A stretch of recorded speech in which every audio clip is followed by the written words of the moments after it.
پانی ہی پانی ہو اور انسان کے ڈوبنے کا خطرہ ہو اور ایک طرف ایک کشتی کھڑی ہو اور آپ اس کشتی کی تعریف تو بہت زیادہ کریں، بڑی بہترین کشتی ہے، بڑی مضبوط کشتی ہے، اس سے اچھی کوئی کشتی نہیں ہے، اس کے کلر سے اچھا کسی کا کلر نہیں ہے، اس کی بناوٹ سے اچھی کسی کی بناوٹ نہیں ہے، اس کی جیسی لکڑی اس میں استعمال ہوئی ہے ایسی لکڑی کہیں نہیں ہے، مگر آپ اس میں بیٹھے نہیں، تو کیا آپ طوفان میں ڈوبنے سے بچیں گے؟ دیکھیں آپ بتائیے، میں نے پہلے کہا بالکل ٹیچر کی طرح میں مجلس پڑھتا ہوں، ہاں آپ سے کرواؤں گا تب آگے بڑھوں گا۔ اگر طوفان آ رہا ہو، پانی چاروں طرف بھرا ہوا ہو، کشتی بھی ایک جگہ کھڑی ہو اور آپ کشتی کی تعریف کرتے رہیں مگر کشتی میں بیٹھے نہیں، تو کیا آپ ڈوبنے سے بچیں گے؟ نہیں، مگر یہ جو کشتی کی تعریف کر رہے ہیں یہ نہیں بچائے گا آپ کو؟ تو ہم سب یہی جواب دیں گے، جناب کشتی کی تعریف سے کچھ نہیں ہوتا، ڈوبنے سے اسی وقت بچیں گے جب کشتی میں بیٹھ جائیں۔ ارے توجہ چاہتا ہوں، اچھا کیا کشتی کی تعریف نہ کریں؟ نہیں، تعریف بھی کریں، کشتی میں بیٹھے بھی۔ جس طرح طوفان میں آپ نہیں بچیں گے جب تک کشتی میں نہ بیٹھ جائیں، تعریفوں سے کام نہیں چلے گا، اسی طرح آل محمد کشتی نجات ہے، تعریفوں سے کام نہیں چلے گا جب تک اپنی حرکات و سکنات آل محمد کے ساتھ نہ کر دیں۔ ایک صلوات بھیج دیں محمد،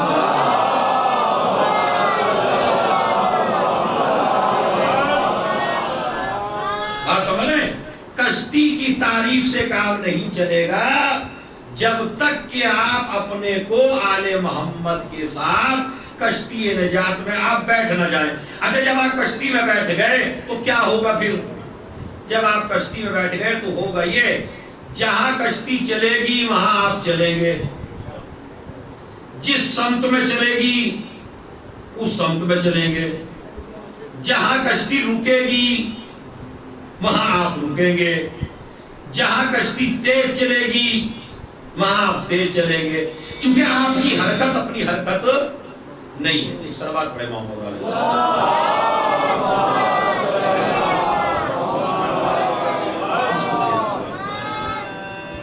ایک اور صلوات پڑھے بابا دے پر۔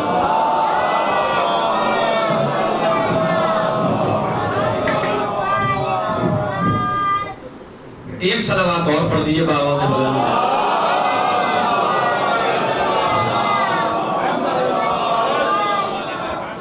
ماشاءاللہ میرے جوان بھائی، چونکہ مجلس مجھے انہی کو سمجھانا ہے، بزرگ تو سمجھائے ہیں۔ مسئلہ کیا ہے کہ ہم جو آل محمد کے محفلوں میں قصیدے پڑھتے ہیں، ایک سے ایک قصیدہ، ایک سے ایک منقبت، ایک سے ایک آل محمد کی تعریف، مگر وہ جوان جو قصیدہ پڑھ رہا ہے اس کا دین سے کوئی رابطہ نہیں ہے، اس کا اسلام سے کوئی رابطہ نہیں ہے، وہ ظالم بھی ہے، وہ گناہگار بھی ہے، وہ غلط نظریں بھی رکھتا ہے، وہ نامحرم پہ غلط نظر بھی ڈالتا ہے، اور بعض لوگوں نے تو یہ فیشن بنا لیا ہے کہ ماتم میں ان کا ہاتھ زیادہ اٹھتا ہی نہیں ہے جہاں دیکھنے والے زیادہ ہوں۔ بات سمجھ رہے ہیں؟ میں آپ کو بتانا چاہتا ہوں کہ کشتی کی تعریف اگر آپ کرتے رہیں گے اور کشتی میں بیٹھیں گے نہیں تو پھر آپ کو نجات ملنے والی نہیں ہے۔ نجات کب ملے گی؟ جب کشتی میں بیٹھ جائیں گے، یعنی اپنے کو تابع کر دیں گے اس کشتی کے، جس رخ پہ وہ چلے گی آپ چلیں گے، جہاں وہ رکے گی آپ رکیں گے، جہاں وہ چلے گی آپ چلیں گے۔ بھائی اسی طرح آل محمد کو ماننے والی قوم اسی وقت کامیاب ہوگی جہاں آل محمد چلیں وہاں رکنے کو حرام سمجھو، جہاں آل محمد رک جائیں وہاں چلنے کو حرام سمجھو۔ ایک صلوات بھیج دے محمد و آل محمد۔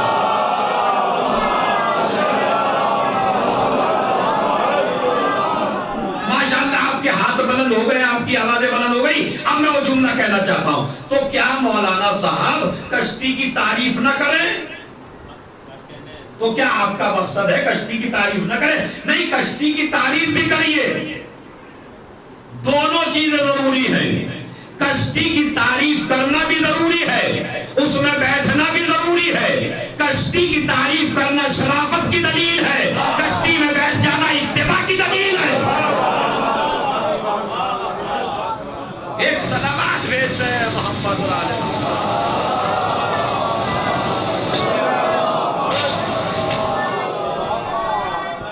یہ جو ہو رہا ہے اسے ہونے دیجئے. آپ میری طرف متوجہ رہیے چونکہ گھنٹہ جلدی سے ختم ہو جاتا ہے. صلوات بآواز بلند پڑھیے.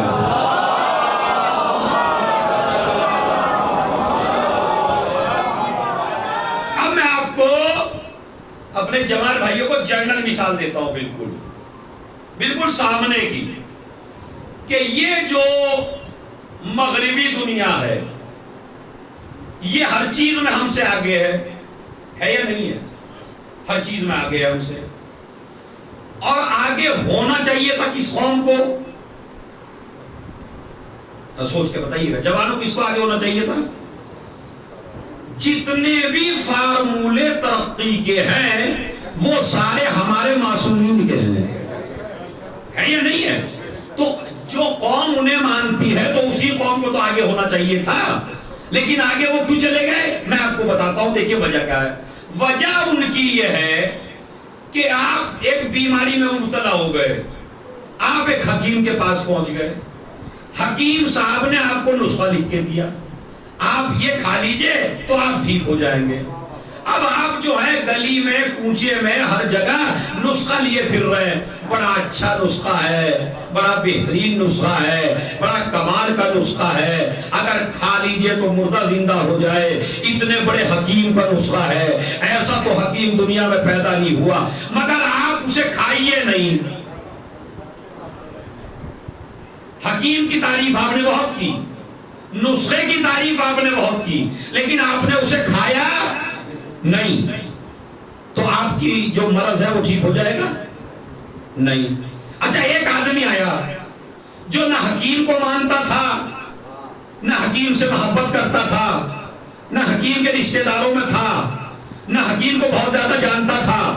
اس نے آیا، اس نے دیکھا بڑا حکیم ہے، اس نے جیسے ہی نسخہ لیا فوراً استعمال کر لیا، وہ ٹھیک ہو گیا، آپ ٹھیک نہیں ہوئے.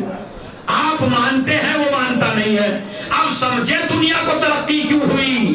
جنہوں نے آل محمد کا نسخہ استعمال کر لیا وہ ترقی پکڑ گئے. ایک صلوات بھیج دیں محمد.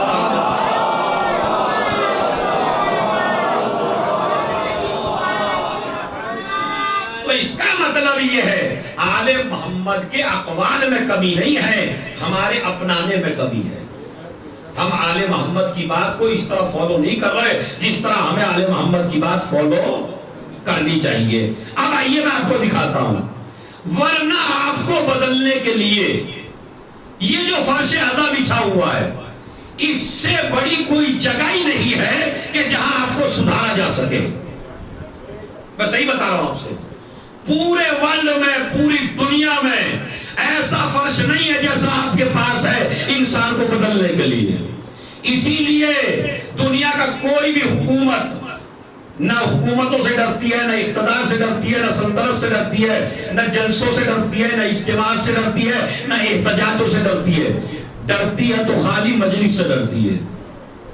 آپ نے دیکھا کبھی، سوچا اس موضوع پہ جوانوں سوچا کریں کبھی کہ 4 آدمی مجلس کرنے لگے، ایک طرف سے بدعت کے فتوے آنے لگے، ایک طرف سے بم کے دھماکے ہونے لگے، کوئی امام باڑے میں دھماکے کر رہا ہے، کوئی بدعت کے فتوے دے رہا ہے. تو بھائی کیا کسی اور قوم نے آج تک جلسے نہیں کیے تھے؟ کیا کسی قوم ابھی تک بیٹھی نہیں تھی ایک ساتھ میں؟